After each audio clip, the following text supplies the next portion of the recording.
చూడండి, మనం మీకు చదివిన వాక్య భాగంలో ఫస్ట్ ఒక లైన్ ఉంది. ఆ లైన్ చాలా ఇంపార్టెంట్ లైన్, చాలా ముఖ్యమైనది. ఆ ఒక్క లైన్ అందరం చదివి మన వాక్యంలోకి వెళ్ళిపోతారు. నాతో పాటు చెప్పండి. వసంత కాలమున రాజులు యుద్ధమునకు బయలుదేరు సమయమున. ఏం చదివి ఇప్పుడు? వసంతకాలమున రాజులు యుద్ధమునకు బయలుదేరు సమయమున. చాలు, ఎందుకు ఇన్నిసార్లు చదివించాను మీకు అర్థమవుతుంది. చూడండి, అక్కడ ఒక మాట రాస్తుంది, వసంత కాలమున రాజులు యుద్ధమునకు బయలుదేరు సమయమున అని రాస్తుంది. అంటే రాజులు అన్ని కాలాల్లో యుద్ధానికి వెళ్ళరు. అన్ని కాలాల్లో గట్టిగా, ఇంకా గట్టిగా గట్టిగా వినవల్ల వసంత కాలమున మాత్రమే రాజులు యుద్ధానికి వెళ్తారు. మిగతా టైంలో సైన్యాధిపతి, సైన్యం వెళ్తారు. కానీ వసంత కాలం మాత్రమే ఏం చేస్తారు? గట్టిగా ఎక్కడికి యుద్ధానికి వెళ్తారు.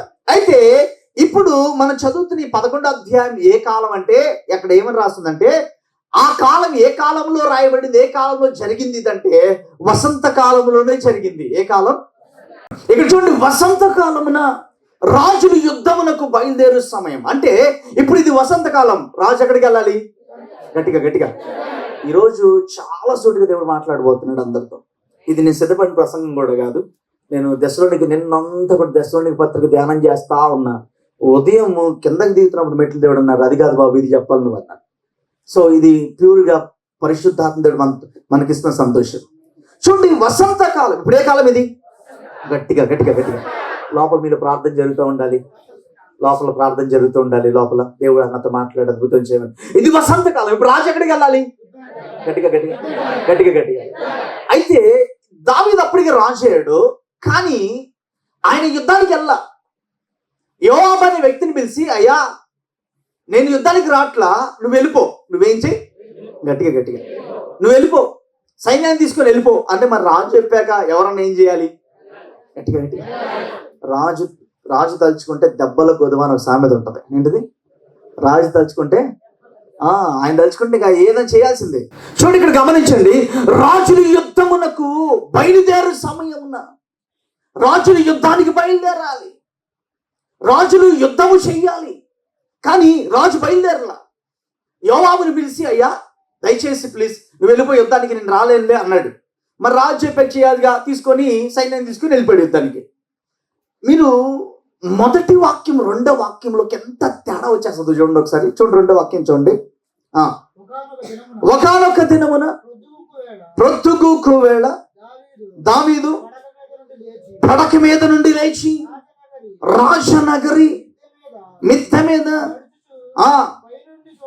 పైనుండి చూచుచుండగా స్నానము చేయు ఒక స్త్రీ కనబడింది. చాలు, ఇక్కడ చూడండి, ఇప్పుడు యుద్ధానికి వెళ్ళాల్సినోడు యుద్ధానికి బయలుదేరాల్సినోడు యుద్ధానికి బయలుదేరలా. అయితే ఇప్పుడు ఏమైందో తెలుసా, యోవాబు వెళ్ళిపోయాడు. ఈయన ఏం చేశాడంటే, కొంచెం బోర్ కొట్టినట్టు అనిపించి రాజనగర్లో ఒక్కడే ఉన్నాడు అనిపించి, అలాగా ఒక చల్లటి గాలికి నడుద్దామని చెప్పి గోడ మీదకి నడుచుకుంటూ వెళ్తున్నాడు. స్నానము చేయి ఒక స్త్రీని చూశాడు. చూడండి, గమనించండి, తన జీవితంలో అతను యుద్ధానికి వెళ్ళిపోయి ఉంటే బాగుండేది. అది రాజులు యుద్ధం చేయాల్సిన కాలం. యుద్ధం చేయడానికి వెళ్ళిపోయి ఉంటే బాగుండేది. కానీ యుద్ధము చేయడానికి ఎప్పుడైతే వెళ్ళలేదో, దుష్టుడు పాపముతో అక్కడ పొంచి ఉన్నాడు. అక్కడ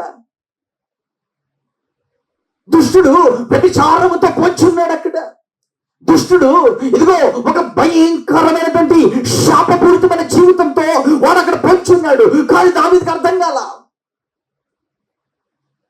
చూడండి, వెళ్ళాలి యుద్ధానికి, రాజులు యుద్ధం చేసే కాలం అది వసంతకాలం. ఏ కాలం? గట్టిగా ఇంకా గట్టిగా వసంతకాలం. కానీ వెళ్ళలా. ఇప్పుడు వెళ్ళిపోయాడు యుద్ధానికి, అందరూ వెళ్ళిపోయారు. ఈయన మాత్రం గోడ మీద నడుస్తుంటే ఒక స్నానం చేసే స్త్రీని చూశాడు. చూడండి, వెంటనే ఆమెతో పాపము చేయాలనిపించింది. వెంటనే కొంతమంది పిలిపించి, ఆమె ఎవరో కనుక్కోండి, ఆమెతో నేను పాపం చేయాలి. చాలా జాగ్రత్తగా వినండి. ఈ ఒక్క మాటలో, ఈ ఒక్క విషయంలో దావీదు జస్ట్ కాలు అలా పక్కన పెట్టినందుకు తన జీవితం ఎంత శాపకరంగా మారిపోయిందో ఈరోజు వాక్యం వింటున్న మనకి ఈరోజు వాక్యం అర్థమవును కాక. Praise the lord. ఒక్క విషయంలో తన నిర్ణయం బాగపోయేసరికి ఏమైపోయిందో తెలుసా? ఇప్పుడు ఈ యుద్ధానికి వెళ్ళిపోయింటే బాగుండేది, కానీ యుద్ధానికి వెళ్ళకుండా ఆగిపోయాడు. పాపముతో సాతాను పొంచింది, వెంటనే ఒక వ్యామోహపు చూపు పడింది, తర్వాత వ్యభిచారపు చూపు పడింది, కామపు చూపు పడింది. ఎప్పుడైతే పడిందో వెంటనే అన్నాడు, వెళ్ళి కనుక్కోరండి పోండి అనగానే వెళ్ళి కనుక్కున్నారు. మరి రాజు చెప్తే వెళ్ళాలిగా. అయ్యా పలానా వ్యక్తి యొక్క భార్య, ఊరియా భార్య. అయ్యా ఊరియా ఎవరు? సైన్యంలో ఒక వ్యక్తి, దావీదు సైన్యంలో ఒక వ్యక్తి. అవునా, నాకు ఎలాగన్నా ఆమె కావాలి, ఆమెతో పాపం చేయాలి అని ఏం చేశాడంటే, ఓ పని చేయండి. చూడండి, ఆ ఒక్క ఆలోచన ఎంత దూరం తీసుకెళ్ళిందంటే, ఎంత దూరం నడిపించిందంటే, వెళ్ళి మెల్లిగా చెప్పాడు. అక్కడ సైన్యంలో వాళ్ళకి మెల్లిగా 2-3 రోజులు గడిచింది. అప్పటికే చెప్పాడు, ఏమని తెలుసా? ఇదిగో ఊరియా ముందు వస్తే మీరు వెళ్ళి ఏం చేయండి తెలుసా? ఊరియా చంపేసేయండి. ఎందుకో తెలుసా? నాకు ఆమె కావాలి, ఆయన భార్య కావాలి, చంపేసేయండి అనగానే రాజు చెప్తే చేయాలి కదా. తన సైన్యంలో ఉన్న వ్యక్తిని, తనతో ఉన్న వ్యక్తిని ఏం చేశాడు తెలుసా? చంపించేశాడు. యుద్ధంలో చంపించేశాడు. అయిపోయింది. ఇప్పుడు తిన చేతికి ఏమంటుంది? రక్తం అంటుంది. ఒకటి వ్యభిచారం అయిపోయాడు. యుద్ధం చేయాల్సిన కాదు, యుద్ధం చేయకపోతే వ్యభిచారం వచ్చేసింది లోపలికి. తర్వాత హంతకుడు అయిపోయాడు. ఏమైపోయాడు? హంతకుడు అయిపోయాడు. ఇప్పుడు ప్రవక్త వస్తున్నాడు దావీదు దగ్గరికి. ప్రవక్త వస్తున్నాడు. ఏంటయ్యా ఇలా వచ్చావు అంటే, ఏం లేదయ్యా, దేవుడు ఒక విషయాన్ని చెప్పి రమ్మనండి నీతో. ఈయన అనుకున్నాడు నేనే రాజును కదా, ఏం చేసినా జరిగిపోతులే అని అనుకున్నాడు. కానీ ఇలా ప్రవక్త వస్తున్నాడు. వచ్చి అన్నాడు, అయ్యా ఒక వ్యక్తికి ఒక గొర్రె పిల్ల ఉంది, ఆ గొర్రె పిల్లని చాలా బాగా చూసుకుంటున్నాడు. కానీ వేరొక వ్యక్తికి ఆ గొర్రె పిల్ల మీద మనసు పడింది. ప్రవక్త ఎంత సూచనగా, ఎంత సూటిగా, ఎంత డైరెక్ట్ గా దేవుడు పంపిస్తే మాట్లాడుతున్నాడు. చూడండి, ఇదిగో ఆ వ్యక్తి యొక్క గొర్రె పిల్లని నువ్వు దొంగతనం చేసావు. అవునా? ఎక్కడయ్యా? నీ రాజ్యంలోనే జరిగింది ఇది. అవునా? ఎవరు చేశారు? ఎవరో కాదు దావీదు, నువ్వే చేసావు ఇది. ఊరియాకు ఒక భార్య ఉన్నప్పుడు ఇదిగో నువ్వు ఆమె కొరకు ఊరియాని చంపించావు. నీ చేతులకి రక్తం అంటింది, నీ జీవితంలో వ్యభిచారం వచ్చేసింది, నీ జీవితంలో శాపం వచ్చింది, పాపం వచ్చింది. దానికి ప్రతిఫలం ఏంటో చెప్పదా? వెంటనే దావీదు బిడ్డ మంచాన్ని పడిపోయింది. ఉపవాసం ఉండి ఏడుస్తున్నాడు. అయ్యా నేను చేసిన తప్పు క్షమించు. దేవుడు నన్ను క్షమించను అన్నాడు. దావీదు నా హృదయానుసారుడు అన్నాడు దేవుడు. ఏమన్నాడు? గట్టిగా చెప్పండి అన్నమాట. గట్టిగా నిద్రపోయి గట్టిగా చెప్పండి ఒకసారి అన్నమాట. దావీదు నా హృదయానుసారుడు అన్నవాడిని కూడా దేవుడు క్షమించలా. వెంటనే గమనించండి, ఆ బిడ్డ కోసం ఉపవాసం ఉండి ఏడుస్తున్నాడయ్యా, నా బిడ్డకి ఏం అవ్వకూడదయ్యా. సడన్ గా అక్కడి నుంచి వచ్చి చెప్పారన్నా బిడ్డ చనిపోయిందన్నా. అయ్యో వెంటనే లేచాడు, తలస్నానం చేశాడు, తను శుభ్రపరుచుకున్నాడు. లేచి మళ్ళీ రాజరికంలోకి వెళ్ళి రాజసింహాసనం మీద కూర్చున్నాడు. అక్కడి నుంచి తన జీవితంలో ఒక తెలియని ఒక బాధ, ఒక తెలియని ఒక నష్టం. అయితే దీనికన్నా భయంకర సంఘటన చెప్పన, దేవుడు అనుకున్నాడు దావీదు చేత ఒక పెద్ద మందిరాన్ని కట్టించాలనుకున్నాడు. కానీ అక్కడ విచారం తప్పే, కానీ దాని కొరకు రక్తం అంటింది తన చేతులకు అన్నాడు దేవుడు. ఏమంటుంది? గట్టిగా ఏమంటుంది? రక్తం అంటింది. నీ చేత నేను మందిరం కట్టించాలనుకోవట్లా, నీ కుమారుడి చేత ఏం చేద్దాం అనుకుంటున్నా. ఒక్క మాట చాలా జాగ్రత్తగా ఉండి ఈరోజు ఆత్మీయంగా దీన్ని ధ్యానం చేయబోతున్నాం. రాజులు యుద్ధము చేయాల్సిన కాలంలో ఏం చేయాలి? గట్టిగా ఏం చేయాలి? ఈరోజు వాక్యం మనం గమనిద్దామా? దేవుడి ఈ పట్టణంలో, ఈ కోయంబత్తూరులో ఈ తెలుగు చర్చిని ప్రారంభించింది ఎందుకో తెలుసా? నేను యుద్ధం చేయడానికి కాదు, మనందరం కలిసి ఆత్మీయ యుద్ధం, ప్రార్థన యుద్ధం, ఉపవాసమైన యుద్ధాలు చేయడానికి దేవుడి మందిరాన్ని స్థాపించాడు. Praise the lord. చాలా జాగ్రత్త వినండి. ఇక్కడ కూర్చున్న వాళ్ళల్లో 70% మంది తప్పు చేస్తున్నారు. ఏంటో చెప్పనా? దేవుడు తీసుకున్న నిర్ణయాలకు లోబడట్లా, దేవుడు చెప్పిన మాటకి లోబడట్లా. యుద్ధము చేయాల్సిన కాలంలో ఈయన గోడ మీద తిరుగుతున్నాడు. యుద్ధము చేయాల్సిన కాలంలో వ్యభిచారపు తలుపులతో తిరుగుతున్నాడు. యుద్ధము చేయాల్సిన కాలంలో పాపము కొరకు తిరుగుతున్నాడు. యుద్ధము చేయాల్సిన కాలంలో గాలికి తిరుగుతున్నాడు గోడ మీద. ఈరోజు దేవుడు నిన్ను ఉపవాసముడి ప్రార్థన చేయమంటే, నేను ప్రార్థనలో గడపమంటే, మందిరంలోకి వచ్చి ప్రార్థన చేయమంటే, నాకు టైం లేదయ్యా, నేను డబ్బు సంపాదించుకోవాలి, నాకు రాజకీయాలు ఉన్నాయి, లేకపోతే నేను గాలికి తిరగాలని తిరుగుతున్న వారితో పరిశుద్ధాత్మ దేవుడు చాలా సూటిగా మాట్లాడుతున్నాడు. ఈరోజు యుద్ధము చేయాల్సిన కాలంలో యుద్ధం చేయకపోతే నీ జీవితంలోకి, నీ బిడ్డల జీవితంలోకి వచ్చేది ఆశీర్వాదం కాదు. నేను కొంచెం బండి మీద తిరుగుతానయ్యా, మాల్కెళ్ళి వస్తానయ్యా, అక్కడికి వెళ్ళి తిరిగి వస్తానయ్యా, ఇక్కడికి వెళ్ళి తిరిగి వస్తాను. నేను మాట చెప్పిన యుద్ధము చేయాల్సిన కాలంలో యుద్ధము చేయకపోతే, ప్రార్థన అనే యుద్ధము చేయాల్సిన కాలంలో యుద్ధము చేయకపోతే దుష్టుని కొరకు నెక్స్ట్ మినిట్ పొంచి ఉంటాడు. నీ కొరకు మాత్రమే కాదు, నీ తరాలని పాడు చేయడానికి కూడా పొంచి ఉంటాడు. నెక్స్ట్ వాక్యంలోకి నేను ఆధారాలతో చూపిస్తాను. ఈరోజు వాక్యం విని మారిన వాళ్ళు నిజంగా ధన్యులు, లేకపోతే వీళ్ళ జీవితంలోకి ఎక్కడ మారారు. ఈరోజు మారారా? వాక్యం విని బెస్ట్.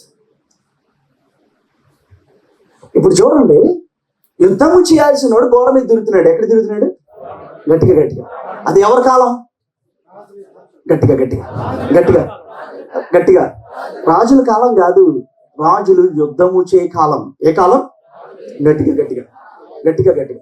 యేసయ్య ఈ లోకానికి వచ్చి రాత్రి ఉందని కొండ మీదకి వెళ్ళి ప్రార్థన చేశాడు. అసలు ఆయనకి ప్రార్థన చేసిన అవసరం కూడా ఒక చోట అంటాడు, నేను గనక ఆజ్ఞాపిస్తే ఒక వ్యూహము దేవదూతలు దిగి వస్తాయి అంటాడు. ఆయనకి సహాయం చేయడానికి ఎవరు వస్తారట? గట్టిగా గట్టిగా.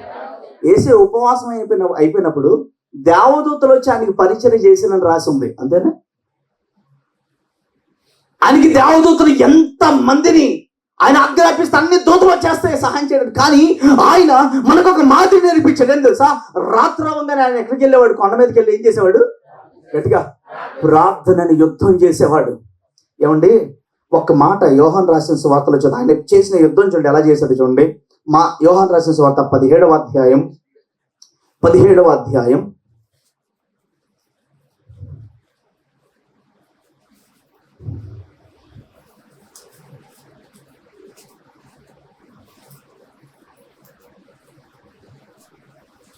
21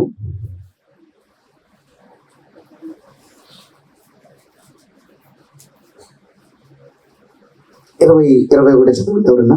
20-21.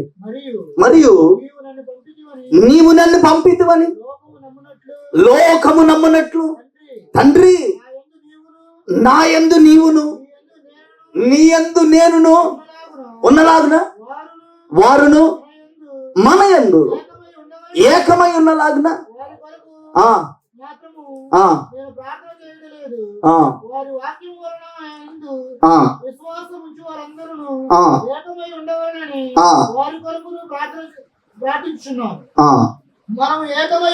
ఇక్కడ చాలా జాగ్రత్తగా ఉండండి. మనము ఏకమై ఉన్నలాగున వారును ఏకమై ఉండవలనని నీవు నాకు అనుగ్రహించిన మహిమను నేను వారికి ఇచ్చింది. హల్లెలూయా.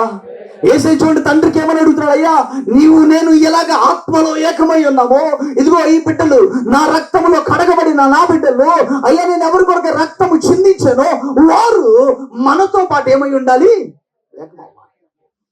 యేసయ్య చూడండి, ప్రార్థనలో యుద్ధం చేస్తున్నాడు ఆయన. అదొక ప్రార్థన యుద్ధం. ఈరోజు నిజంగా దావీదులాగా దేవుని బిడ్డే దావీదు సాక్ష్యం పొందిన వ్యక్తే. ఏం పొందిన వ్యక్తి? ఏం సాక్ష్యం పొందాడు? దావీదు గురించి దేవుడు సాక్ష్యం ఇస్తున్నాడు. ఏమని తెలుసా? దావీదునా. గట్టిగా గట్టిగా. దావీదు కూడా సాక్ష్యం పొందిన వ్యక్తే, మనలాంటి విశ్వాసే. కానీ యుద్ధము చేయాల్సిన కాలంలో ఏం చేస్తున్నాడు తెలుసా? గోడ మీద తిరుగుతున్నాడు గాలికి. ఈరోజు ఒక్క మాట మీరు గమనించండి. ప్రార్థన మానేసి, ఉపవాస ప్రార్థనలు మానేసి, మీరు కనుక ప్రార్థన మానేసి తిరుగుతున్నారంటే దాని అర్థం ఏంటో రెండో వాక్యం మీకు అర్థమవుతుంది. చాలా జాగ్రత్తగా గమనించండి. దుష్టుడు మాత్రం సెకండ్ మినిట్ పొంచి ఉంటాడు. సెకండ్ మినిట్లో పొంచి ఉంటాడు. మొదటి వాక్యానికి రెండో వాక్యానికి పెద్ద గ్యాప్ లేదు. మొదటి వాక్యానికి రెండో వాక్యానికి కొన్ని సంవత్సరాల గ్యాప్ ఏం లేదు, కొన్ని నెలల గ్యాప్ ఏం లేదు, కొన్ని రోజుల గ్యాప్ కూడా ఏం కాదు, జస్ట్ కొన్ని గంటల గ్యాపే. అంటే అప్పటికే దుష్టుడు పొంచున్నాడు అక్కడ. దేవుడు ఎందుకు మళ్ళీ ప్రార్థన చేయమంటున్నాడు తెలుసా? ఇదిగో ఈ దుష్టుని పోరాటం నుంచి నువ్వు చేయించాలంటే నీ జీవితంలో ఏం జరగాలి? గట్టిగా గట్టిగా ప్రార్థన అంటే దేవుని సహాయం అందుకోవాలయ్యా. ఈ లోకాన్ని జయించడానికి, ఈ దుష్టుని జయించడానికి, అపవాదిని జయించడానికి, పాపాన్ని జయించడానికి అయ్యా ఇదిగో నీ సహాయం నాకు కావాలని అడిగేదే ప్రార్థన. అసలు అదే చేయకపోతే దేవుని సహాయం ఎలా అందుతుంది? ఎంత ఆశ్చర్యంగా ఉంటుంది తెలుసా నాకు. పెళ్ళిళ్ళకి లీవులు దొరుకుతాయి, పెళ్ళిళ్ళకి లీవులు దొరుకుతాయి, ఫంక్షన్లకి లీవులు దొరుకుతాయి, ఓట్లకి లీవ్ దొరుకుతుంది, నెలలో ఉపవాస ప్రార్థన దొరకదు, ఉపవాస ప్రార్థన దొరకదు. దాని అర్థం ఏంటి తెలుసా? నువ్వు యుద్ధము చేయాల్సిన కాలంలో యుద్ధం చేయట్లా, నువ్వే చేయట్లా, నాకేమో నష్టం ఉండదు. ఇక్కడ ప్రార్థన చేసే వాళ్ళకి ఎవరికి నష్టం ఉండదు. అది నీ జీవితంలో నువ్వే నష్టాన్ని తెచ్చుకుంటున్నావు నీ జీవితంలోకి. చాలా మంది ఈ రోజుల్లో డబ్బు పిచ్చి పట్టేసింది మన వాళ్ళకి. నిజంగా సంపాదించేసే ఎంత సంపాదించి లాస్ట్కి దేవుని సహాయం మిగిలిపోతే అది ఎక్కడికి ఉపయోగపడింది? దేవుని సహాయం నీకు అందకపోతే, దేవుని సహాయం అందకపోతే రేపు ఆ సంపాదించినంత ఏమైపోద్ది? ఇదే కోయంబత్తూరులో ఒక మినిస్టర్ భార్య దేవుని నమ్ముకుంది, ఆయన దేవుని నమ్ముకోలే. భయంకరంగా లంచాలు తీసుకోవడం, భయంకరంగా దేవునికి విరోధంగా నడవడం, దేవుని అన్యాయంగా మాట్లాడడం చేస్తా డబ్బులు కోట్లు సంపాదించేశాడు. కోట్లు. భార్య అంటానంది, ఎందుకండి అవి మనకి, ఆ డబ్బు ఎందుకండి మనకి, అవి వద్దండి, ఆ డబ్బు మనకు వద్దండి. అందరూ జాగ్రత్త, వాక్యం వింటాం, అందరు ఇచ్చుడుతుంది, అందరూ కూడా ఇటు ప్రార్థనలో నిద్రపోతున్నారంటే వాక్యం విననివ్వట్ల సాతాను. జాగ్రత్తగా వాక్యం విందాం. కోట్లు సంపాదించేశాడు. భయంకరంగా దేవునికి విరోధంగా వెళ్ళి సంపాదించాడు. నేను ఒక మాట చెప్పనా, అన్ని జనుడు వెళ్ళి లంచాలు తీసుకొని సంపాదించిన, దేవుని బిడ్డలు ప్రార్థన మానే సంపాదించిన ఒకటే. దేవుని ఆజ్ఞ అతిక్రమే, ఇక్కడ అతిక్రమ, అక్కడ అతిక్రమే. దేవుడు నువ్వు ప్రార్థన చేయి, యుద్ధం చేయి అంటే నేను ఎన్ని సంపాదించాలనుకుంటే, నేను మాట చెప్పనా, అన్ని జనుడు తెలియజేస్తాడు, క్రైస్తవుడు తెలిసి చేస్తాడు. తెలిసి చేసినోడికి శిక్ష ఎక్కువ ఉంటుందా, తెలియక చేసినోడికి శిక్ష ఎక్కువ ఉంటుందా? తెలిసి చేసినోడికి ఉంటుంది.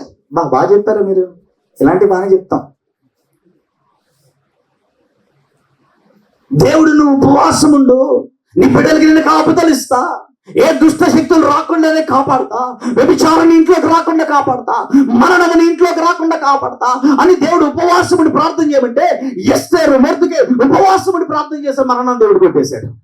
ఇదే మాట మనకు కూడా చెప్తున్నాడు కదా. శిష్యులు కూడా వెళ్ళి, అయ్యా మాకు ప్రార్థన నేర్పించంటే ప్రార్థన ఒకటే నేర్పించాలి, ఉపవాస ప్రార్థన కూడా నేర్పించాడు యేసయ్య. మీరు కాంటే మత్తయి రాసిన సువార్త 6వ అధ్యాయంలో చదవండి. ఒక ప్రార్థన కాదు, 2 ప్రార్థనలు ఉన్నాయి. మామూలుగా చేసే ప్రార్థన ఉంది, ఉపవాస ప్రార్థన కూడా ఉంది. యేసయ్య చెప్పింది అది చెప్పిన ఆయన సంఘంలో ఉపవాస ప్రార్థన లేకుండా మీరు తిరగండి అంటాడా, గోడల మీద తిరగండి అంటాడా? మొన్న ప్రార్థనకి ఒక 30 మంది వచ్చారు అంతే. అది నాకు అర్థం కావట్లా. ఈ ఎలక్షన్స్కి వెళ్ళి, ఓట్లకి వెళ్ళి లీవులు దొరుకుతున్నాయి, పండగలకు లీవులు దొరుకుతున్నాయి, అన్నిటికీ లీవులు దొరుకుతున్నాయి. నీ గురించి నువ్వు ప్రార్థన చేసుకుంటే లీవ్ దొరకట్లేదు అంటే దాని అర్థం ఎంత మోసం చేసుకుంటున్నారు మీకు మీరు ఈరోజు వాక్యం ద్వారా అర్థం చేసుకుంటారు సార్. ఇప్పుడు చూడండి, దావీదు దేవునికి చాలా హృదయాన్సాడు. ఇప్పుడు ఈ వ్యక్తి, ఈ మినిస్టర్ ఇక్కడ ఆయన, ఇక్కడ జరిగింది ఏరే పేరు చెప్పాలండి. భార్య చెప్తే నువ్వు వద్దండి బాబు, అది దేవునికి విరోధం కలిసి సంపాదించేది వద్దు మనకి, ఎందుకు అంటే బిడ్డలకు మనం పెట్టకపోతే ఎలాగా. బాబు కూడా బాగా పెరిగాడు, 21 సంవత్సరం పెరిగాడు, 22 సంవత్సరాలు వచ్చేసినాయి. ఈయన చిన్నప్పటి నుంచి వాళ్ళ కోసం ఫుల్ కోట్లు సంపాదించేసాడు. మహా అయితే మనకు 7 కిలోమీటర్ల దూరం అంతే. మీరు కావాలంటే ఎంక్వైరీ చేసుకొని కావాలంటే తుడిలూరు సైడే కనుక్కోండి, జరిగింది లేదు చెప్తాను మీకు.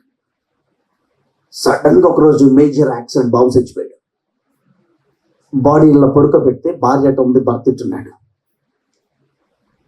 ఈ భర్త అంటాడంట, అరే నీకోసమేరా సంపాదించిందంతా, నీకోసమేరా సంపాదించింది, నీకోసమేరా మొత్తం, లెగరా లెగరా అని ఏడుస్తున్నాడట. భార్య అందంటే నేను చెప్పాను కదండి, అవి మనకు పని చేయవండి, మన కుటుంబాలకి అవి పని చేయవండి. దేవునికి దూరం అయిపోయి ఏదో సంపాదించేసి బిడ్డలు పెడదామంటే అది మనకు పని చేయదండి. వాళ్ళు అనుభవించలేరండి, చెప్పాను కదండి వద్దండి అంటే లాస్ట్కి అయిపోయింది. సమాధి చేసేసి వచ్చాడు, కూర్చొని ఏడుస్తున్నాడు. 3 రోజులు ఏడ్చాడంట. ఎంత? 3 రోజులు అనుకున్నాడంట, నా కూతురు ఉంది మొత్తం పెట్టేస్తా కూతురికి. కూతురిని పిలిచాడంట, రే అన్న వెళ్ళిపోయాడు, ఇప్పుడు నీకెరా మొత్తం అన్నాడట.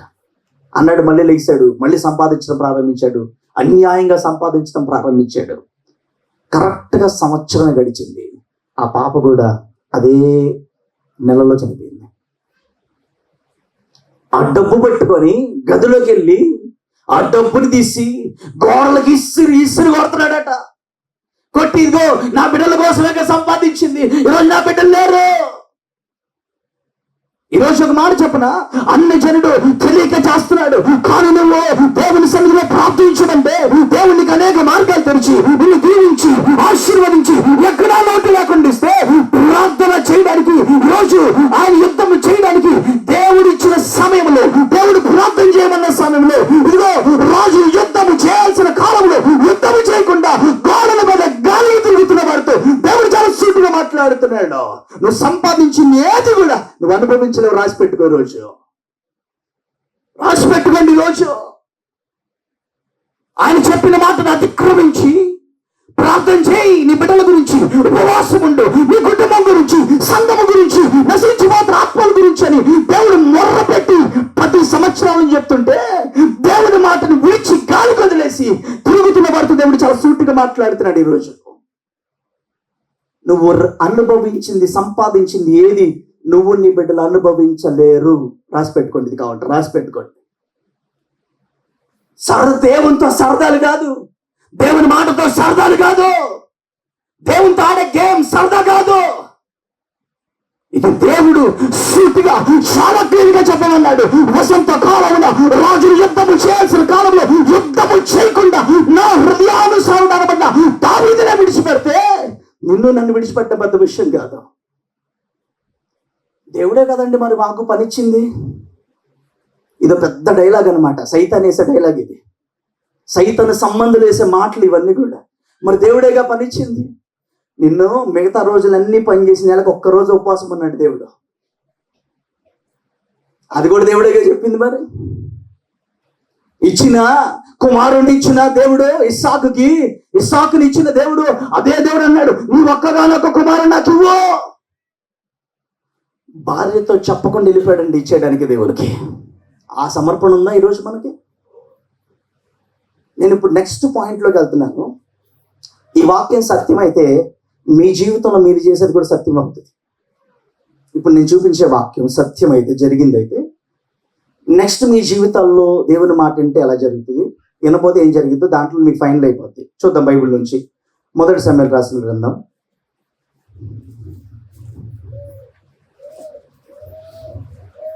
15వ అధ్యాయం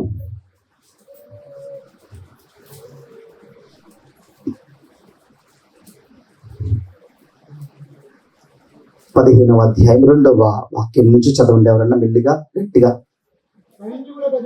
సైన్యములకు అధిపతి సెలవిచ్చినది ఏమనగా, అమాలేకీయులు ఇశ్రాయేలీయులకు చేసినది నాకు జ్ఞాపకమే. వారు ఐగుప్తుల నుండి రాగానే అమాలేకీయులు వారికి విరోధులై మార్గమందు వారి మీదకి వచ్చింది కదా, కాబట్టి నీ పోయి కనికరింపగా అమాలేకీయులను హతము చేయించు, పురుషులనేమి, స్త్రీలనేమి, బాలురనేమి, పసిపిల్లలనేమి, ఎద్దులనేమి, గొర్రెలనేమి, ఒంటెలనేమి, గార్ధవములనేమి అన్నిటినీ హతము చేసి వారికి కలిగినదంతయు బొత్తిగా పాడు చేసి అమాలేకీల నిర్మూలము చేయమని చెప్పారు. ఎవరు చెప్తున్నారు? సైన్యములకు అధిపతియగు ఏమన్నారు తెలుసా దేవుడు? అమాలేకీలు లేకుండా చేయి. ఎవరితో చెప్పాడు తెలుసా? సౌలుతో చెప్పాడు. దేవుడు సౌలు రాజుగా అభిషేకించి, అయ్యా అమాలేకీలు ఎంత భయంకరంగా ఇశ్రాయేల్ ప్రజల పక్షాన్ని చేశారో తెలుసుగా, ఎంత కిరాతకంగా ఇశ్రాయేల్ని చంపేశారో తెలుసా, అయ్యా ఈ అమాలేకీలు నడిపిస్తుంది ఒక శక్తి, ఒక భయంకరంగా దురాత్మ పనిచేస్తుంది. అమాలేకీల్లోకి దూరి వారిలోకి ప్రవేశించి ఇశ్రాయేల్ని చంపేస్తుంది, ఇశ్రాయేల్ని పాడు చేసేస్తుంది. కాబట్టి సౌలు, నీకు టార్గెట్ ఇస్తున్నా, అమాలేకీలు గట్టిగా ఉండకూడదు, అసలు ఉంచదు. ఏమంటే మీకు తెలుసో తెలీదు, కొంతమంది కొన్ని దేశాల పాపం వల్ల రోగాలు బయటకు వచ్చినాయి. ఆ రోగాలు ఎక్కువ అవడం వల్ల వైరస్లు ఎక్కువ బయటకు వచ్చినాయి. ఇది మనందరికి తెలిసిన విషయమే. ఎయిడ్స్ అనే రోగం ఎందుకు వచ్చింది? ఒక స్త్రీ, ఇద్దరు స్త్రీ కన్నా మించి ఏ వ్యక్తి అయినా శరీర బంధం పెట్టుకుంటే వారికి భయంకరమైనటువంటి వైరస్ ఎఫెక్ట్ అయ్యి వారికి హెచ్ఐవి అనేటువంటి రోగం కనబడదు, దాన్ని బాగు చేయడానికి దారులు కూడా లేవు. అలాంటి ఒక వైరస్లు వచ్చేసినాయి. అలాంటి కొన్ని వైరస్లు వచ్చిన దేశాల్లో ఉన్న ప్రజల్ని వేరే దేశాలకి రానివ్వాల. ఇప్పుడు కూడా కొన్ని దేశాలు రానివ్వు, ఎందుకంటే మీ దేశంలో వైరస్ ఎక్కువ ఉంది అని రానివ్వరు ఇప్పుడు కూడా. మీకు తెలుసో తెలియదు, నేను ఒకసారి దుబాయ్ దిగి కువైట్ వెళ్తున్నా. అక్కడ ఒక స్కానింగ్ మిషన్ ఉంటుంది. ఆ స్కానింగ్ మిషన్ ఏంటంటే ఒక చిన్న పేపర్ ఇలా తీసి అరిచేతిలో ఇలా రుద్ది రబ్ చేసి ఆ మిషన్లో పెడతారు. మిషన్లో పెట్టగానే ఆ మిషన్ చెప్పిద్ది ఈ వ్యక్తిలో వైరస్ ఉండాల్సిన దానికన్నా ఎక్కువ ఉంది, లేకపోతే కొంచెం పర్సంటేజ్ ఎక్కువ ఉంది, లేకపోతే మెడిసిన్ వాడితే తగ్గిపోద్ది, జాగ్రత్త పడితే తగ్గిపోద్ది అని చెప్పింది. లేకపోతే ఇంకా ఎక్కువ ఉంటే కనుక దయచేసి వెనక్కి పంపించేసేయండి, మీ ఫ్లైట్ ఎక్కనివ్వమాకండి, ఈ దేశంలో ఎక్కువ కాలం ఉండనివ్వమాకండి అని ఆ మిషన్ చెప్పేస్తుంది. చూడండి, గమనించండి, అమాలేకీలు చేసిన పాపం చాలా జాగ్రత్త వినండి, ఎంత భయంకరం. దేవుడు చూసి తట్టుకోలేక ఏమన్నాడు తెలుసా? ఇగో ఇశ్రాయేల్ విషయంలో చేసింది అంటే తెలుసు కదా. ఒకసారి గమనిద్దాం. ఇదే అమాలేకీల శక్తి అంటే అదని కాదు, దురాత్ముడు సాతాను ఒకప్పుడు మన జీవితాలు పాడు చేసేసాడు కదా, తాగుడుతో, పాపంతో, వ్యభిచారంతో, డాన్సులతో, పేకాటలతో ఇష్టానుసారం పాడు చేశాడు కదా. ఇప్పుడు దేవుడు నిన్ను ఒక ఇశ్రాయేలీయుడిగా మార్చాడు కదా, నిన్ను ఒక ఆయన బిడ్డగా మార్చాడు కదా. ఇప్పుడు చూడండి, ఈ దేవుడు అన్నారు అసలు లేకుండా తుడిచే, అసలు లేకుండా. ఏమండి, సొదొమ గొమొర్రా ఊరికే పాడు చేయాల. వీళ్ళ పాపం వదిలేస్తే మిగతా దేశాలు కూడా పాకిపోతాయి. ఏంటి పాపం అంటే, స్త్రీలతో పాపం చేస్తున్నారు, పురుషులతో పాపం చేస్తున్నారు. దేవుడు చూసి తట్టుకోలేకపోయాడు. అసలు ఇలాంటి పాపం కనుక ఇంకో ఊరికి వెళ్ళిందంటే ఖచ్చితంగా ఇంకో ఊరు పాడైపోద్ది అని చెప్పి అగ్ని గంధకాలతో కాల్చేశాడు దేవుడు దాన్ని. ఒకసారి గమనిద్దాం, ఒకసారి ఆలోచించేద్దాం. నీలో కూడా నీకు ఇష్టానుసారం పాపం పెరిగిపోతుంటే దేవుడు చూస్తూ ఉంటాడా? నిన్ను చూసి ఇంకొకటి పాడైపోతాడని దేవుడు తెలియదా? నిన్ను చూసి ఇంకొకటి చెడిపోతాడని దేవుడు తెలియదా? అప్పుడు నేను కొట్టాలిగా గట్టిగా, మరి అప్పుడే ఇంకొకటి బాగుపడతాడు. ఇక్కడ ఒకసారి గమనిద్దాం. ఒకసారి అమాలేకులు తుడిచేయమన్నాడు దేవుడు. తుడిచేయమంటే సౌలు పెద్ద సీరియస్గా తీసుకోవాలి. పెద్ద సీరియస్గా చాలా జాగ్రత్త వినండి. ఇది దేవుడు మన సంఘానికి సూటిగా ఇస్తున్న వాక్యం. ఈరోజు నువ్వు కూడా దేవుడు చెప్తున్న మాట, యుద్ధం చేయాల్సిన కాలంలో యుద్ధం చేయాలని చెప్తున్నా, ప్రార్థన చేయాల్సిన కాలంలో ప్రార్థన చేయాలని చెప్తున్నా, నువ్వు పట్టించుకోకుండా తిరిగావు అనుకోండి, నెక్స్ట్ ఏం జరిగిందో చెప్తా. చాలా జాగ్రత్త వినండి. ఇప్పుడు దేవుడు చెప్పేశాడు, సౌలుకి ఏం చేశాడు? అందరూ చెప్పేశాడు. సౌలు సీరియస్గా, గట్టిగా చెప్పండి అందరూ. సౌలు పెద్ద సీరియస్గా గట్టిగా, ఏముందిలే దేవుడు అలాగే చెప్తాడులే, మన నచ్చింది చేసుకొని వెళ్ళిపోదాం అనుకున్నాడు. సో అమాలేకీల విషయంలో పెద్ద సీరియస్గా ఉండపోయేసరికి ఏం జరిగింది తెలుసా? 770 సంవత్సరాలు గడిచింది. ఎన్ని సంవత్సరాలు? గట్టిగా 770 సంవత్సరాలు గడిచింది. గడిస్తే ఇప్పుడు ఇక్కడ మనకి ఎవరు కనబడతారు తెలుసా? హామాను, మొర్దుకై, ఎస్తర్ కనబడతారు. ఎవరెవరు? గట్టిగా, హామాను, మొర్దుకై, ఎస్తర్. ఇప్పుడు ఈ హామాను ఒక ప్రధానమంత్రి స్థానంలో ఉన్నవాడు అక్కడ రాజుకోటలో. రాజు తర్వాత ఆయనే. మొర్దుకై నమస్కారం చేయలా. మొర్దుకై యూదుడు. హామాను ఎవరు తెలుసా? అమాలేకీయుడు. హామాను ఎవరు? అగాగీడైన హామాను అని రాసింది. అగాగు ఎవరంటే అమాలేకీయుల రాజు. అగాగు ఎవరు? అమాలేకీల రాజు. ఇప్పుడు అక్కడ దేవుడు 770 సంవత్సరాల కింద చెప్పాడు, సౌలు అమాలేకులు లేకుండా చేయన్నాడు. సౌలు పెద్ద సీరియస్గా గట్టిగా ఉపవాసం ప్రార్థన చేయండి, నేను మిమ్మల్ని విడిపిస్తాను, దుష్టశక్తుల నుంచి విడిపిస్తాను, సైతాన్ నుంచి విడిపిస్తా, సాతాను సంబంధ కార్యాలు విడిపిస్తానని మనకు కూడా చెప్పాడు. మనం పెద్ద పట్టించుకోవట్లా. ప్రార్థనకు రాకుండా గోడల మీద బార్లు కానీ వాటి కానీ పనులు కానీ ఆటని ఈటని తిరుగుతున్నాం. ఇప్పుడు 770 సంవత్సరాలు అయిపోయింది. ఆ రోజు సీరియస్ గా తీసుకుని ఉంటే సౌలు ఇక్కడ హామాను వచ్చేవాడు కాదు.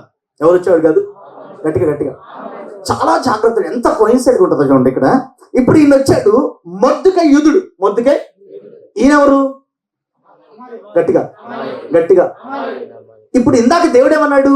ఇదిగో యూదుల విషయంలో అమాలేకీలు ఏం చేశారు తెలుసు కదా, కాబట్టి అమాలేకీల్ని లేకుండా చేసేది పెద్దవారినేమి, స్త్రీలనేమి, పురుషులనేమి, పిల్లలనేమి, ఎద్దులనేమి, చంటి పిల్లలనేమి, గాడిదలనేమి, గారద అని ఒక లిస్ట్ ఇచ్చాడు. అసలు ఏమి లేకుండా చేయన్నాడు. ఇక్కడికి వచ్చేసరికి చూడండి, ఇప్పుడు మళ్ళీ దేవుడు అన్నాడు ఆయన నమస్కారం చేయలేదని హామాన్ అంటున్నాడు, ఈ మొర్దెకై నాకేం చేయాలా, కాబట్టి వీళ్ళ తరాన్ని మొత్తం లేకుండా చేసేసేయండి అన్నాడు.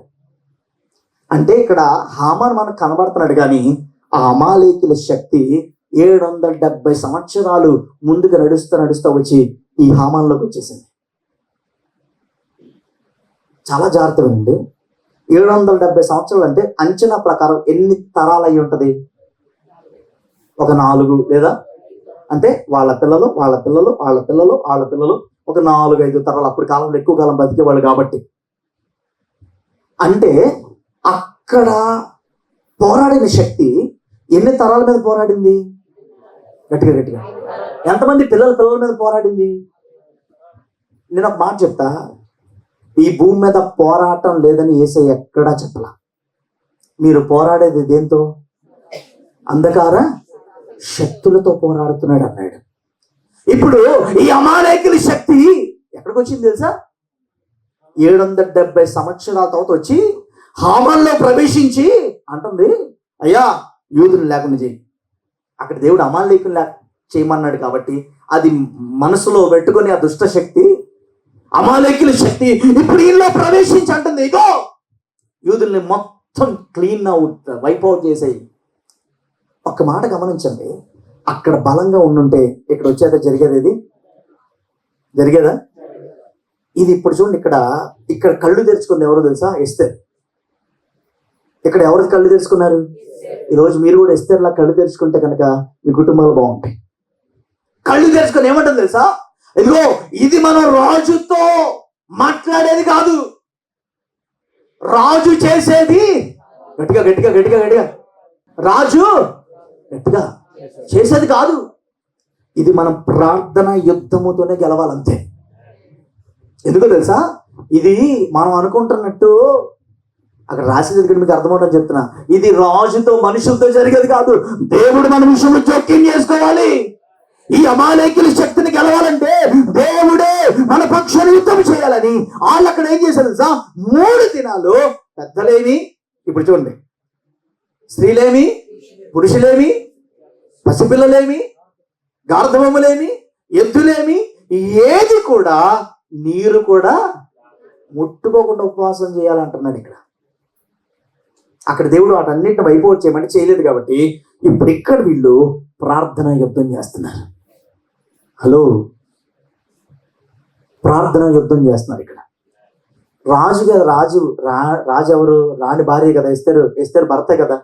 వెళ్ళిపోయి చెప్పచ్చుగా, మనుషులతో జరిగేవి ఉంటాయి కొన్ని, అవి మనుషులతో జరుగుతాయి, కొన్ని దేవుడి ద్వారా జరిగే ఉంటాయి. అది దేవుడే చేయాలి. అది దేవుడే చేయాలంటే నువ్వు దేవుడి సన్నిధిలో మోకరించాల్సిందే, ఉపవాసం ఉండి ప్రార్థన చేయాల్సిందే. తన సింహాసనం దిగిందంట. తన సింహాసనం గోనె పట్ట కట్టుకుందంట. మొర్దెకై గోనె పట్ట కట్టుకున్నాడు. అక్కడ మొర్దెకై కూడా ఒక మాట అంటాడు, ఇదిగో ఎస్తేరు, ఇందుకేనేమో దేవుడిని తీసుకొచ్చి అక్కడ కూర్చోబెట్టాడు. ఒకవేళ ఇక్కడ గనక నువ్వు మౌనంగా ఉంటే దేవుడు మరొక మార్గంలో ఆయన పని జరిగించుకుంటాడు. అంటే ఆశీర్వాదం ఇంకొకరికి వెళ్ళిపోతుంది, ఇంకొకరికి ఇచ్చేస్తాడు దేవుడు, ఇంకొకరు జరిగించేసుకుని ఇంకొకరు నిలబెట్టేసుకుంటాడు. అనగానే ఎస్తేరు మోకాళ్ళు వేసి ప్రార్థన చేస్తుంది. ఏమని తెలుసా? అయ్యా, మేమందరం ఉపవాసం ఉండి ప్రార్థన చేస్తున్నాం. 3 దినాలు ఆమె ప్రార్థనగా చేసింది, యుద్ధము చేసింది. యుద్ధము చేయాల్సిన కరెక్ట్ అయిన కాలంలో ఆమె ఏం చేసింది? గట్టిగా గట్టిగా. అక్కడ సౌలు కాలంలో ఆమె యుద్ధం చేయలే, కానీ ఎస్తేరు కాలంలో ఆమె యుద్ధం చేసింది. నేను మాట చెప్పనా? ఏ మొర్దెకై యూదులు చచ్చిపోవాలని ఆజ్ఞ ఇచ్చాడు రాజు, ఆ శాసనం కొట్టివేయబడింది. ఆ హామాను అమాలేకీల శక్తి ఆ రోజు నశించిపోయింది. ప్రైజ్ ది లార్డ్, హల్లెలూయా. ఈరోజు ఒక మాట గమనిద్దాం ఒకసారి. రాజులు యుద్ధము చేయాల్సిన కాలంలో యుద్ధము చేయకపోతే ఆ శక్తి, నేను మాట చెప్తున్నా, కొంతమంది ఇళ్లలో చూడండి, తాతగారు తాగి తాగి చచ్చిపోతారు, కొడుకు గట్టిగా తాగి తాగి చచ్చిపోతాడు, తర్వాత పిల్లలు కూడా అదే. కొన్ని కుటుంబాలు చూడండి, తాత అమ్మమ్మ, తాత నాయనమ్మ విడిపోతారు, భార్య భర్తలు. నెక్స్ట్ తరం అలాగే జరిగింది. మూడో తరం అందరూ అనుకుంటారు జీన్స్ అండి, అది ఏంటంట వేసుకొని తిరగడమే ఇంకా మన పని. జీన్స్ కాదు, ఇక్కడ భూలోకంలో కనబడని ఒక దురాత్మ శక్తులతో మనం పోరాటం చేస్తున్నాం. Praise the lord. నువ్విక్కడ గనక ఏమి పట్టనట్టు, ప్రార్థన చేయమన్న దేవుడు పట్టనట్టుంటే తలకి కొంచెం నెక్కుతుంది ఎవరికన్నా? తల కొంచెం నెక్కుతుంది ఎవరికన్నా? ఈరోజు వాక్యం కనుక ఎక్కకపోతే, నేను మళ్ళీ చెప్తున్నా, నిజంగా మీ జీవితాన్ని, మీ కుటుంబాన్ని, తరాలని మీరు పాడు చేసుకున్న వాళ్ళు అయిపోతారు. మనం పోరాడేది ఎంత భయంకరమైన శక్తులతో మనకు తెలియదండి. కానీ జయించాలంటే దేవునితో మనకు ఒక మంచి బంధం ఉండాలి. Praise the lord. గట్టిగా హల్లెలూయా. దేంతో? ఎవరితో? గట్టిగా చెప్పండి, గట్టిగా. ఎవరితో? దేవునితో. కొంతకాలం వెళ్ళి విగ్రహారాధన చేయడం, మళ్ళీ దేవునికి వచ్చి ప్రభువా నీకు స్తోత్రం. ఇది కాదు బంధం, ఇది కాదు బంధం. నచ్చిన జీవితాన్ని బయటికి వెళ్ళి చేయడం, మందిరంలోకి వచ్చి పరిశుద్ధంలాగా ఉండడం, ఇది కాదు జీవితం. ప్రార్థన చేయమని దేవుడు చెప్తున్నాడంటే, ఎస్తేరుకి దేవుడు ప్రార్థన చేయమని చెప్పాడా? గట్టిగా చెప్పాడా? చెప్పలా. ఆమెకి అర్థమైంది, నేను ప్రార్థన చేస్తే నా ఇంట్లో సమస్యలు పోతాయి, నేను ప్రార్థన చేస్తేనే నా కష్టార్జితం నిలబడుతుంది, నేను ప్రార్థన చేస్తేనే నా భార్య భర్తలు మా మధ్య సమాధానం ఉంటుంది, నేను ప్రార్థన చేస్తేనే నా భర్త విడిపించబడతాడు, నా భార్య విడిపించబడుతుంది, నా బిడ్డలు విడిపించబడతారు అని మనకి మనంగా రావాలి. మనకి మనంగా వచ్చి కూర్చొని ప్రార్థనలో గడపాలి, యుద్ధము చేయాలి. ఏం చేయాలి? ఏమంటే ఆ గోడౌన్ గురించి సంవత్సరం నుంచి ప్రార్థన చేస్తున్నాను. ఒకసారి గమనించండి, నాకు అనిపించింది నిన్న, అసలు ప్రార్థన సరిపోవట్లేదు, ఇక యుద్ధం చేయాల్సిందే. ప్రార్థన ఆపేసి ఏం చేయాలి? దేవా నువ్వు ఒక అద్భుతం. యాకోబు ఎలాగైతే ఇగో అనుకున్నాడు, నా జీవితం ఇక మారదు, నేను మోసగాడిగానే అనుకున్నాడు, ఒక రాత్రి అనుకున్నాడు, ఇక నేను దేవునితో యుద్ధం చేస్తాను ఈరోజు. అయ్యా నువ్వు నన్ను గెలిపించాల్సిందే, నువ్వు నన్ను ఆశీర్వదించాల్సిందే, దేవుని పట్టుకొని విడిచిపెట్టను. ఆ రోజు నిజమైన ఆశీర్వాదం వచ్చింది.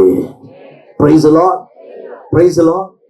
పాస్టర్ గారు పద్దాక రండి రండి రండి రండి అని చెప్పడం కాదు, మీకు అర్థం అవ్వాలి. ఎస్తేరులాగా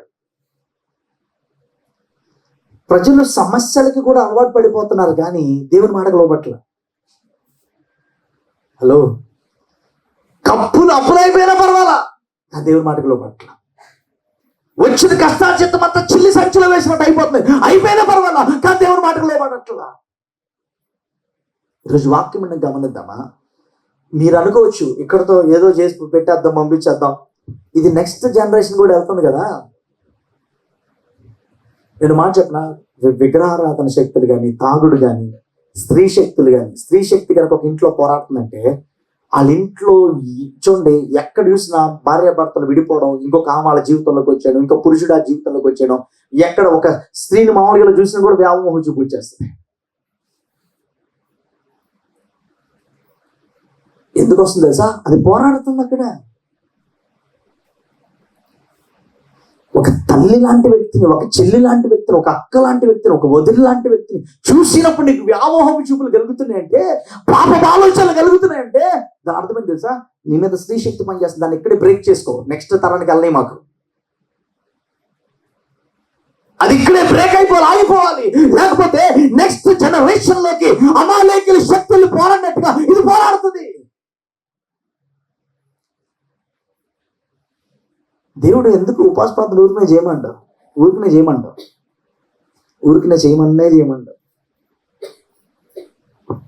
ప్రార్థన అసలు ఏసై ఎందుకు చేశాడు? ఆయనకి ఏం అవసరం అండి? ఆయన ఒక్క మాట ఆజ్ఞాపిస్తాడు, 1000 కోట్ల దేవదూతలు దిగి వచ్చేస్తాయి. కానీ మనకు ఒక మాదిరి చూపించడానికి ఆయన ప్రార్థన చేశాడు. తండ్రికి మొర్ర పెట్టాడు ఆయన. తండ్రితో అన్నాడే, తండ్రి మనం ఏకమైనలాగిన వీరు కూడా గట్టిగా ఏకమై ఉండాలి. ఇప్పుడు చూడండి, దావీదు యుద్ధము చేయాల్సిన కాలంలో యుద్ధం చేయట్లా.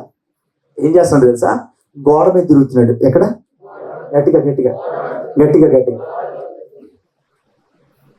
ఈరోజు గోడ మీద తిరిగే అనుభవం ఎంతమంది ప్రార్థన మానేసి, ఈవెన్ మీరు పని చేసినా ఆ రోజు గోడ మీద తిరగడమే. అయ్యో మేము పాపం ఏం చేయలే, మేము నిన్ను పాపం చేసావా పాపం చేయలేదు ఆ రోజు అని అనలా. నువ్వు ప్రార్థన చేసావా లేదని అడుగుతాడు దేవుడు. ప్రార్థన చెయ్యకపోతే నెక్స్ట్ దుష్టుడు గుమ్మములోనే పొంచుంటాడట. పాపం అంట గుమ్మములోనే పొంచుంటాడంట మన కోసం. అది లోపలికి రాకూడదంటే మనం ప్రార్థన చేయాలి. అది లోపలికి, మన జీవితము లోపలికి రాకూడదంటే మనం ఏం చేయాలి? గట్టిగా గట్టిగా ఏం చేయాలి? ప్రార్థన చేయాలి. దావీదు తిరుగుతున్నాడు గోడ మీద. పాపం ప్రవేశించింది, వ్యభిచారం ప్రవేశించింది, హంతకుడు అయ్యాడు. జస్ట్ ఆ ఒక్క విషయంలో జాగ్రత్త పడపోబట్టే హంతకుడు అయ్యాడు. చేతికి రక్తం అంటింది. చివరికి దేవుడు అన్నాడు, నీ చేతుల మీద కట్టాలనుకున్న నా మందిరాన్ని నేను నీ చేతుల మీద కట్టదలుచుకోలేదయ్యా. ఎంత కృప కోల్పోయాడు చూడండి. ఇంట్లో బిడ్డ చచ్చిపోయింది. తర్వాత మందిరం కట్టాల్సిన చేతులు ఏం చేయట్లేదు. ఇప్పుడు మందిరం కట్టట్లా. ఈరోజు వాక్యమును మనం గమనిద్దామా? నీ ద్వారా దేవుడు చేయాలనుకున్న పనులకి నువ్వు ఏ స్థానంలో, ఐపీసీ స్థానంలో, ఐపీఎస్ స్థానంలో ఉండవు, సీఎం స్థానంలో ఉండవు. దేవుడు ఉపవాసం ప్రార్థన చేయమంటే పక్కన పెట్టి వచ్చినప్పుడే నువ్వు దేవుని మాట విన్నట్టు. నువ్వు దేవుని మాట విన్నట్టు. ఈరోజు వాక్యాన్ని ఒకవేళ పాస్టర్ గారు అలాగే చెప్తారులే వాక్యాన్ని. పాస్టర్ గారు ఒకరి వాక్యం అలా చెప్పచ్చు, ఇది సత్యమే కదా, ఇది దీంట్లో అబద్ధం రాయలేదు కదా, దీని మీద రాజబడిన పేరు పరిశుద్ధ గ్రంథమే కదా, దీంట్లోంచి ఒక మాట అయిన, ఒక సొన్నైన, ఒక పొల్లైన ఎవరు కూడా తీయకూడదని దేవుడు అంత కఠినంగా చెప్పాడంటే ఇది దేవుడు రాసిందే కదా. దేవుడు ఇంతకుముందు ప్రవక్తలను పంపించి మాట్లాడేవాడు. కానీ ఒకరోజు దేవుడు అనుకున్నాడు, లిఖితపూర్వకంగా నేను రాసి నా బిడ్డలకు ఇవ్వాలనుకున్నాడు. అప్పుడే ఆయన చేతితోనే, స్వహస్తాలతోనే 10 ఆజ్ఞలు రాసి ఇశ్రాయేలుకి ఇచ్చాడు. ఇశ్రాయేలుకి ఈరోజు బైబిల్ అందరి చేతిలో ఉందంటే దేవుడు ఇచ్చిన గ్రంథం ఇది. ఆయన రాసి ఇచ్చిన గ్రంథం. ఆయన హృదయంలో ఉన్న మాటలు దీంట్లో ఉన్నాయి. ఆయన నీ విషయంలో ఆయన ఎలాంటి ఆలోచనలు కలిగి ఉన్నాడు దీంట్లో రాసి ఇచ్చాడు. మొన్న నేను గ్రాడ్యుయేషన్కి వెళ్ళినప్పుడు దైవజనం చెప్పినప్పుడు నాకు అనిపించింది, మన వాళ్ళు గుర్తొచ్చారు. కొంతమంది ఈ వాక్యం విలువ అర్థం కాదు, బైబిల్ దాటి వెళ్ళిపోతుంటారు. ఇలాగ పిల్లలు అక్కడే ఆడుతూ ఉంటారు, అక్కడే పెడతారు బైబిల్. నేను బైబిల్ కాలేజ్ చదివేటప్పుడు నా ముందు ఒక అతను ఉండేవాడు, కేరళ అతను నా ముందు ఉండేవాడు. ఆయన పక్కన కిటికీ ఉండేది, ఒక కిటికీ. ఈ మనిషి బాగా కొబ్బరి నూనె తిని ఎలా అయిపోయిందంటే మైండ్ ఏ రేంజ్కి వెళ్ళిందంటే, ఆ కోడ్ వచ్చి ఈయన పక్కనే ఉండి క్లాస్ జరుగుతున్నప్పుడు ఆ కోడ్ వచ్చి ఎగురుకుంటూ వచ్చి కిటికీలోకి వచ్చి నుంచొని కొక్కరుకో అంటే ఇలా చూస్తాడు మనిషిని. మనమైతే ఏం చేస్తాం? దెబ్బలు అంటాం, అంటే క్లాస్ డిస్టర్బ్ అవుతుంది, ఇలా చూస్తూ ఉంటాడు. అది మళ్ళీ గట్టిగా కుక్కరుకో అనగానే ఇలా చూస్తూ ఉంటాడు అంతే. నేను వెనకాల నుంచి బుర్ర మీద కొట్టింది కోడిన తర్వాత క్లాస్ డిస్టర్బ్ అవుతుంది. అప్పుడు ఓకే బ్రదర్ అని అడుగుతాడు. కొన్నిసార్లు దేవుడు మన చేతికి గ్రంథాన్ని ఇచ్చి ఆయన ఏం చెప్పాలనుకున్నా, ఒకవేళ అర్థం కాకపోతే మాటపూర్వకంగా చెప్పాలనుకున్నా, మనం అదే మైండ్లో మనం అనుకున్నదే మనం చూస్తున్నా వింటున్నా ఏం పట్టించుకొని మైండ్లో మనం ఉంటే కనుక, ఈరోజు ఒక మాట చెప్పనా, తరతరాల మీదకి దుష్టుడు పోరాడతాడు. జాగ్రత్త. 770 years చిన్నది కాదు, 770 సంవత్సరాలు చిన్నదేం కాదు. మనకి సరదాగా ఉండొచ్చాము ఈరోజు. 770 సంవత్సరాలు 5 తరాల మీద అమాలేకుల శక్తి పోరాడింది. 5 తరాలు.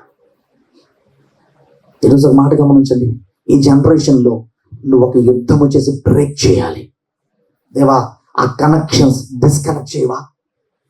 సాతాను ఏ కనెక్షన్స్ అయితే నా కుటుంబంతో, నా పిల్లలతో, నా తండ్రితో, నా తండ్రి జనాంగంతో, నా పితరులతో పెట్టుకొని వచ్చిందో ఆ కనెక్షన్స్ అన్ని యేసయ్య అధికారంగా నామములో డిస్కనెక్ట్ అవునుగాక. Praise lord. ఆ కనెక్షన్స్ డిస్కనెక్ట్ అయితేనే నీకు విడుదల. లేదు నేను ఇంకా గోడ మీద తిరుగుతాను, అలా మాలకెళ్ళి తిరిగి వస్తాను, ఊరెళ్ళి తిరిగేసి వస్తాను, నది పక్కన తిరిగేసి వస్తాను, కొంచెం సరదాగా అటు ఇటు తిరిగేసి వస్తాను, బండి మీద తిరిగేసి వస్తాను, చల్ల గాలికి అటు ఇటు తిరిగి వస్తాను, ప్రార్థన మాత్రం చేయనంటే నీ చేతిలోనే ఉంది. ఇక నీ చేతిలోనే ఉంటుంది. ఇక మొండిగా కూర్చోబెట్టి ప్రార్థన చేయించడం కాదు, మొండిగా కూర్చోబెట్టి ప్రార్థన చేయించడం కాదు. ఎస్తేర్లాగా మనకు మనమే ప్రార్థనలో కూర్చోవాలి, మనకు మనమే కూర్చోవాలి. అలాంటి వారికి నిజంగా విడుదలిస్తాడు ఇప్పుడు దేవుడు. అలాంటి వారికి విడుదలిస్తాడు. ఈరోజు కడుపు నిండిపోయింది కదా, నాకు అన్ని సమృద్ధిగా ఉన్నాయి కదా, నేను అనుకుని జరిగిపోతుంది. నెబుకద్నెజర్ రాజు ఇలాగే గర్వించాడండి. నేను దేశానికి రాజు కాదు, ప్రపంచానికిలో చాలా రాజ్యాలకి చక్రవర్తిని, నాకు ఇది అడ్లేదు తిరగలేదు, అడ్లేదు తిరగలేదు అన్నామండి. దేవుడు అక్కడి నుంచి కింద పడేసి గడ్డి తినిపించాడట. ఏంటంటే ఒక చక్రవర్తి చేత గడ్డి తినిపిస్తే నువ్వు నేను దేవునికి పెద్ద లెక్కేం కాదు దేవుడికి. ఈరోజు నిజంగా చెప్తున్నా, కడుపు నిండిపోయి ఎవరన్నా ఇక్కడ కూర్చొని ఇంట్లో వాళ్ళని ప్రార్థన చేయొద్దు, ప్రార్థనకి వెళ్ళొద్దు, లేకపోతే దేవుడు అన్ని చేసిన మర్చిపోయి, మేలులు మర్చిపోయి, అన్ని మర్చిపోయి ఈరోజు ఆ గోడ మీద తిరిగి అనుభవంలో ఉంటే కనుక నేను మాట చెప్పిన, దావీదు పడిన వేదన మనం పడాల్సి వస్తుంది, దావీదు పడిన శ్రమ మనం పడాల్సి వస్తుంది, దావీదు పడిన ఆ భయంకరమైన జీవితం మనం జీవించాల్సి వస్తుంది. కాబట్టి మన చేతిలో దేవుడు పెడుతున్నాడు. తల్ల ఉంచుదాం, ప్రార్థన చేసుకుందాం, మోకరిద్దాం, అందరం కూడా మోకరిద్దాం.